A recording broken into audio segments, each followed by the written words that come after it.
አገር ቤት የሆነ ግቢ ውስጥ ኃይለኛ ጠንቋይ አለ። ክፍለ ሀገር ውስጥ እና አጥሩ ተውኝ በግንብ ኢትዮጵያ ውስጥ አንድ ቀን ጮኸ።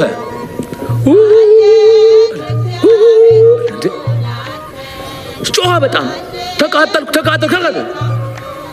ሰዎች ምን ሆነ ብለው መጡ። ምን ሆንክ ስል ምን ሆንክ? አፉታ የሆነ ቤት ይጠቁማል፣ የሆነ ሰው ቤት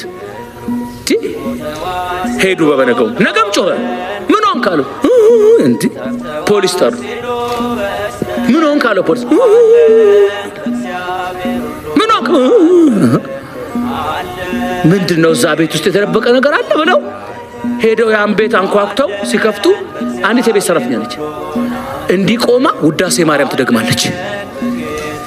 ውዳሴ ማርያም ስትደግም የእግዚአብሔርን ስም ስትጠራ ድንግልን ከልጇ ጋር ስትጠራ እየሄደ ያቃጥለዋል። እየሄደ እንደ እሳት። እኛ የእግዚአብሔርን ስም ስንጠራ ሰይጣን ይቃጠላል። ታውቃላችሁ? ስንጸልይ ስንሰግድ አይወድም ሰይጣን። በተለይ ስግደት አይወድም፣ ያቃጥለዋል። ስናስቀድስ እምነት ጸበሉ የእግዚአብሔር ነው ነገሩ ያመዋል ሰይጣን።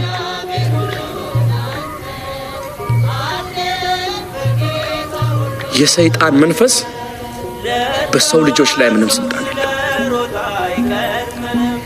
እግዚአብሔርን ያመነ እግዚአብሔርን የያዘ ከእግዚአብሔር ጋር ያለ ስሙን የሚጠራ ሰው ጋር ሰይጣን ሊደርስ አይችልም።